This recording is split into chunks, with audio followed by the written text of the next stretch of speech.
Hello friend, study अड्डा के YouTube channel में आपका स्वागत है। आज जो है मैथ का जो 12 फरवरी 2014 को एग्जाम हुआ था उसका पार्ट 2 कवर करेंगे। ठीक है, तो अगर आप हमारे यूट्यूब चैनल पे पहली बार आए हैं तो हमारे यूट्यूब चैनल को सब्सक्राइब कर लें। हम इसी तरह से वीडियो आप देख सकते हैं हमारे प्ले लिस्ट में जाके, पर डे करीब करीब अपलोड करते रहते हैं। ठीक है, सब्सक्राइब बटन के जस्ट बगल में आपको एक बेल मिलेगी, उस बेल पे आप क्लिक कर दें जिससे इन फ्यूचर जो भी वीडियो हम अपलोड करें उसका नोटिफिकेशन आपको तुरंत मिल जाए। ठीक है, अगर आपको ये वीडियो पसंद आए तो लाइक करना मत भूलिएगा। लाइक, कमेंट और शेयर जरूर कीजिए।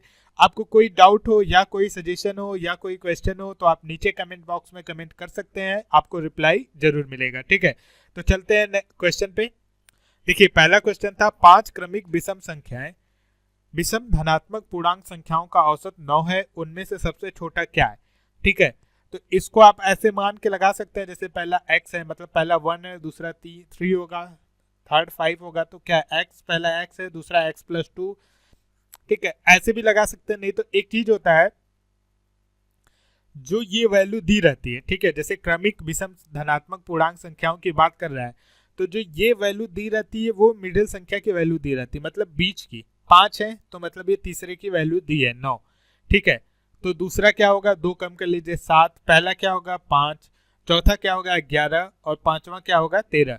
ठीक है, तो क्या पूछा है उनमें सबसे छोटा क्या है, तो हमारा आंसर क्या आ गया 5। ठीक है, तो ये आप ऐसे डायरेक्ट कर सकते हैं, आपको ये सब मानने की जरूरत नहीं है। ठीक है, नेक्स्ट क्वेश्चन देखते हैं। एक फल विक्रेता 700 संतरे रुपए 500 के 100 संतरों की दर से खरीदता है। ठीक है, ये कह रहा है कि 700 संतरे उसने खरीदे रुपए 500 के 100 संतरों की दर से। ठीक है, तो रुपए 500 के 100 संतरे मिलते हैं। ठीक है, तो 700 संतरे कितने के मिलेंगे, तो 700 संतरे 3500 के 7 का गुणा कर देंगे। ठीक है, 3500 के। ठीक है, तो ये 700 संतरे कितने में खरीदा, 3500 में। ठीक है, और एक अन्य किस्म के रुपए 700 के 100 संतरे। ठीक है, दूसरा क्या है, दूसरा जो है रुपए 700 के 100 संतरे मिलते हैं।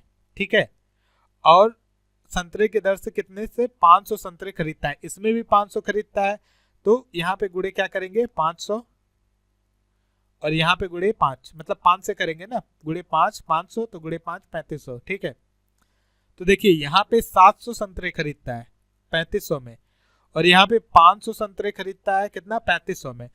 देखिए मतलब क्या हुआ, 7000 रुपए के उसने कितने संतरे खरीदे 1200। ठीक है, 700 + 500 1200। ठीक है, रुपए 84 प्रति दर्जन पर बेचता है। ठीक है, मतलब 84 रुपए का वो 12 संतरे बेचता है। ठीक है, तो उसके पास टोटल कितने हैं 1200, मतलब कितने की मल्टीप्लाई पे 100, तो 84 में 100 का मल्टीप्लाई कर देंगे तो 1200 का दाम आ जाएगा। ठीक है, तो वो बेचता कितने में 8400 रुपयों में 1200 संतरे बेच देता है। ठीक है, तो खरीदा कितने में है वो 7000 में और बेचा कितने में 8400 में।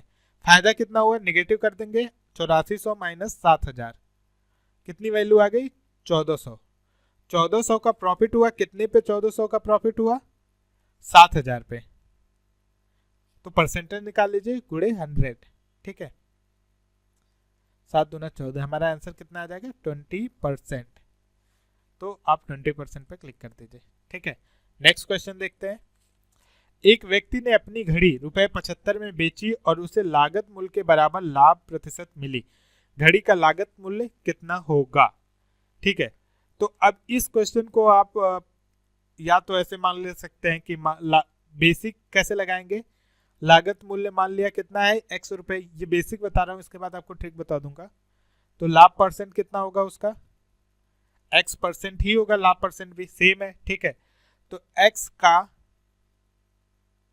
100 + x% बराबर दिया कितना 75 में। ठीक है, तो इसको कैसे लिख सकते हैं 100 गुणे 100 + x/100।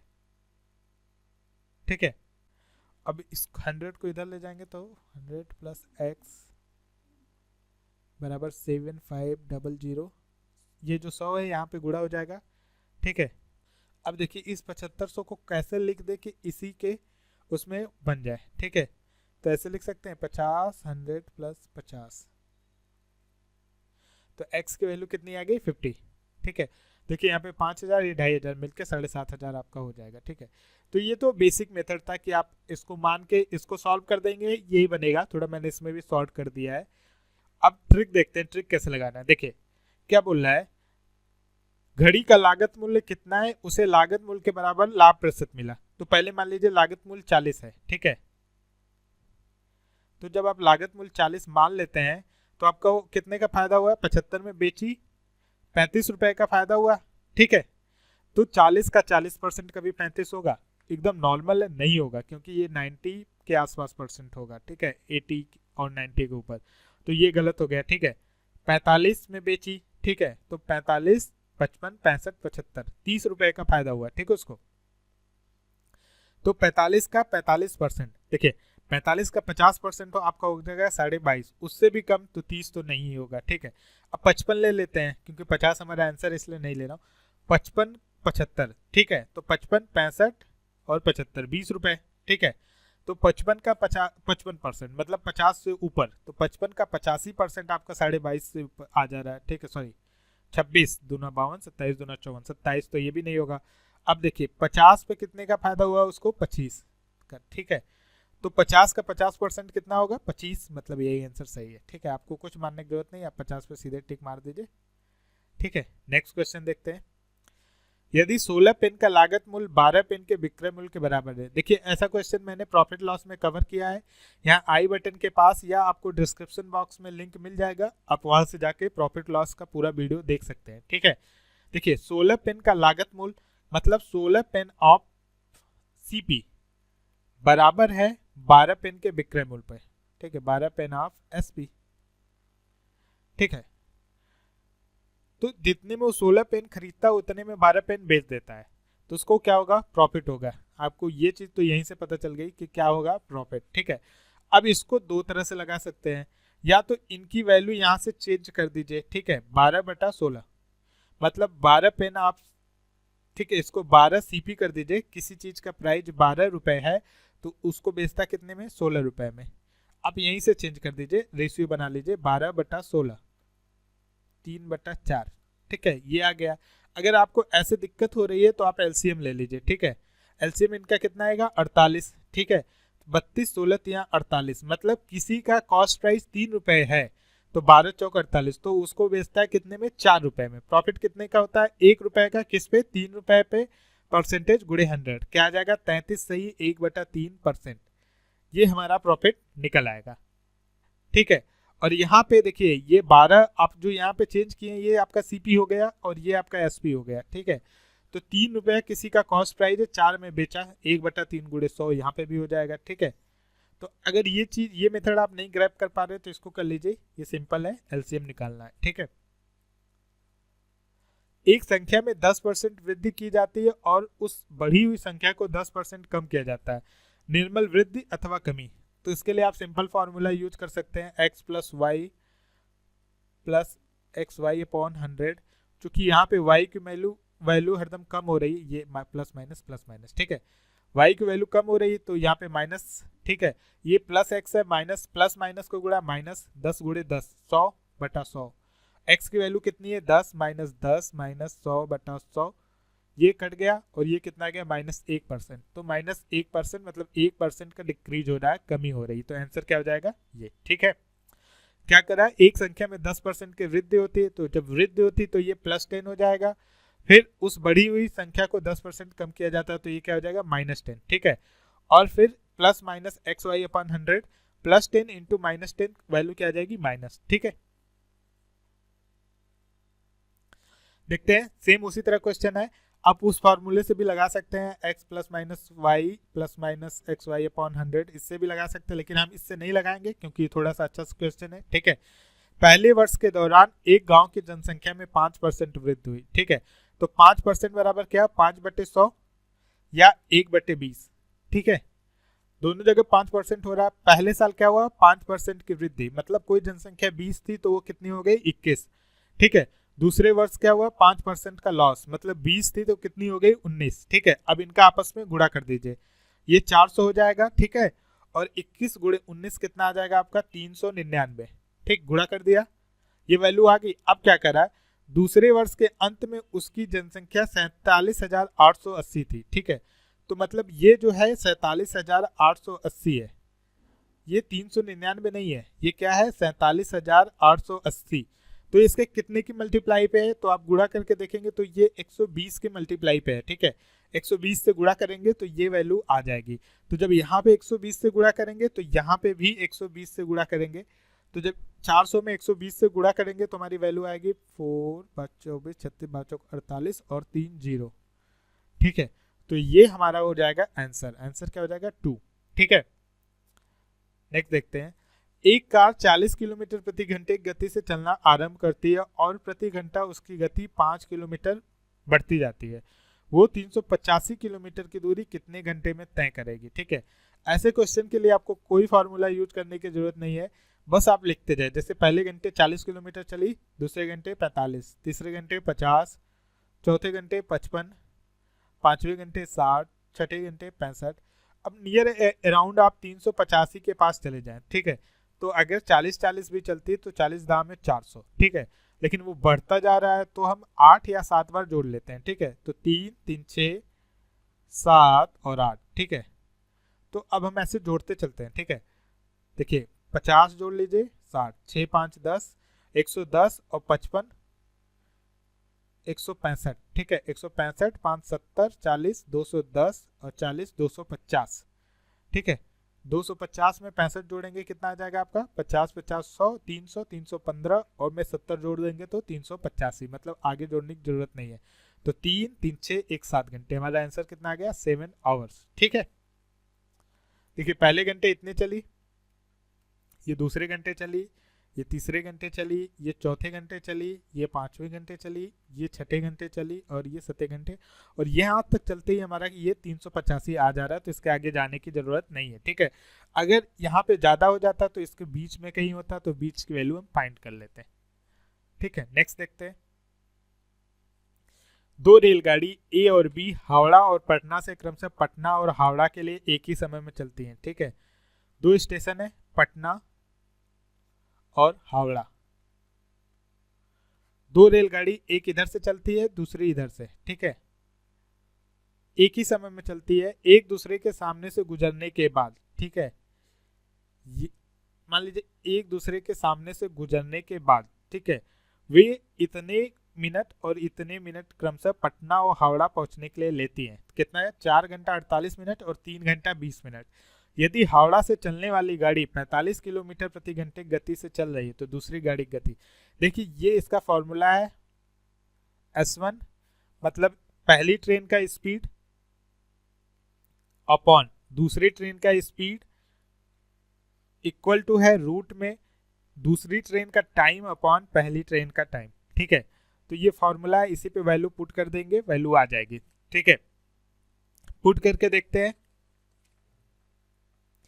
S1 क्या है 45 किलोमीटर पर आवर दिया है, S2 हमसे पूछा है। ठीक है, रूट T2 अपॉन T1। ठीक है, 200 अपॉन 288। अब 200 कहां से आ गया, देखिए 3 घंटे 20 मिनट। ठीक है, तो 3 घंटे में कितने मिनट 180 मिनट प्लस 20 मिनट 200, 4 घंटे में 240 मिनट प्लस 48 मिनट 288, सॉरी 80 नहीं होगा 288 मिनट। ठीक है, देखिए ये रेशियो है, तो इसको आप चाहे मिनट में लिखे चाहे घंटे में पूरा कन्वर्ट करके लिखे। घंटे में आप कन्वर्ट करेंगे तो क्या हो जाएगा, इसको आप ऐसे लिख सकते हैं 10/3 आवर्स अपान हो जाएगा ये 5 चौके 20 24/5 आवर्स। ठीक है, ये है 3 सही 1/3 आवर्स और ये है 4 सही 4/5 आवर्स। ठीक है, तो इसको मैंने चेंज किया इसलिए ये ऐसा हो गया। ठीक है, तो चाहे मिनट में लिखे चाहे घंटे में लिखे, इससे किलोमीटर घंटे प्रभाव नहीं पड़ेगा। जब इस चीज को बदलेंगे मीटर प्रति सेकंड या मिनट प्रति मीटर में तो पड़ेगा। तो ये किलोमीटर प्रति घंटा में ही है, तो हमारा आंसर सही आएगा। ठीक है, अभी देखिए 200 अपान 288 हो गया, तो सॉरी 45/x बराबर रूट 200 अपान 288। इसको काट दीजिए तो 100 अपान 144 आ जाएगा। ये कटेगा भी, ठीक है, कितना 4 से कटेगा 25 हो जाएगा और 4 से कटेगा 36। ठीक है, तो वैल्यू क्या आ गई 45/x बराबर 5/6। ये 25 का रूट है। ठीक है, तो 5 हो जाएगा 36 6, तो x बराबर क्या हो गया आपको, x बराबर 45 गुणे 6 अपान 5, 5 9 45, तो x की वैल्यू क्या आ जाएगी 54 किलोमीटर पर आवर्स हमारा आंसर हो जाएगा, हमारा आंसर 4 होगा। ठीक है, देखिए क्वेश्चन क्या है। शिल्पा ने समान धनराशि 2 अलग अलग बैंकों में जमा की जो क्रमशः 10% और 12% 10% और 12% की दर से साधारण ब्याज देते हैं। 3 वर्ष बाद उसे कुल रुपए 3300 ब्याज मिला। ठीक है, तो ये सिंपल है। मान लीजिए x रुपए जमा किए, ठीक है, तो 10% के हिसाब से 3 साल का कितना बनता है, 10% के हिसाब से 3 साल का 30% बनता है। ठीक है, और 12% के हिसाब से 3 साल का 36% बनता है। ठीक है, तो बस अब मान लीजिए x रुपए जमा किया, तो x का 30% प्लस x का 36% बराबर कितना दिया है 3300। ठीक है, तो इनका एलसीएम तो निकल जाएगा, तो ये कितना हो जाएगा 30x प्लस 36x। एलसीएम निकालने की जरूरत नहीं, वैल्यू सेम है। 100 को ले जाके इधर गुणा कर देंगे, कितना आ जाएगा 30,000,000। ठीक है, और इसको जोड़ देंगे कितना आ जाएगा 66x। तो ये वैल्यू कितनी आ जाएगी 30,000,000 अपॉन 66। x की वैल्यू जब निकालेंगे तो ये 60 यहाँ पे आ जाएगा। ठीक है, अब 33 दूना 60। ठीक है, ये कट गया, ये 1 आया, 5 2 बचे 10, 1 2 3, x की वैल्यू कितनी आ गई 5000। ठीक है, चूंकि 2 अलग अलग बैंकों में जमा करता है, तो पहले बैंक में जमा किया 5000, दूसरे बैंक में भी जमा किया 5000, टोटल कितना हो गया उसके पास, उसने कुल कितनी राशि जमा की 10,000। तो हमारा आंसर क्या हो जाएगा 10,000। ठीक है, नेक्स्ट क्वेश्चन देखते हैं। एक राशि कम से 5%, 10% और 20% चक्रवृद्धि ब्याज की दर पर 3 वर्षों के लिए दी जाती है। ठीक है, यदि तीनों वर्ष में वह राशि इतने रुपए निवेश हो जाती है तो निवेश की गई राशि कितनी। देखिए इसका एक फॉर्मूला है जिससे हम नहीं लगाएंगे। ठीक है, आपको भी ये फॉर्मूला पता होगा 1+, इस फॉर्मूला का यूज हम बिल्कुल भी नहीं करेंगे। ठीक है, आपको याद हो तो ये फॉर्मूला भूल जाइए। ठीक है, देखिए एक राशि क्रमशः 5%, तो 5% को क्या लिख सकते हैं 5/100 मतलब 1/20, 10% को 1/10 और 20% को 20/100 1/5। ठीक है,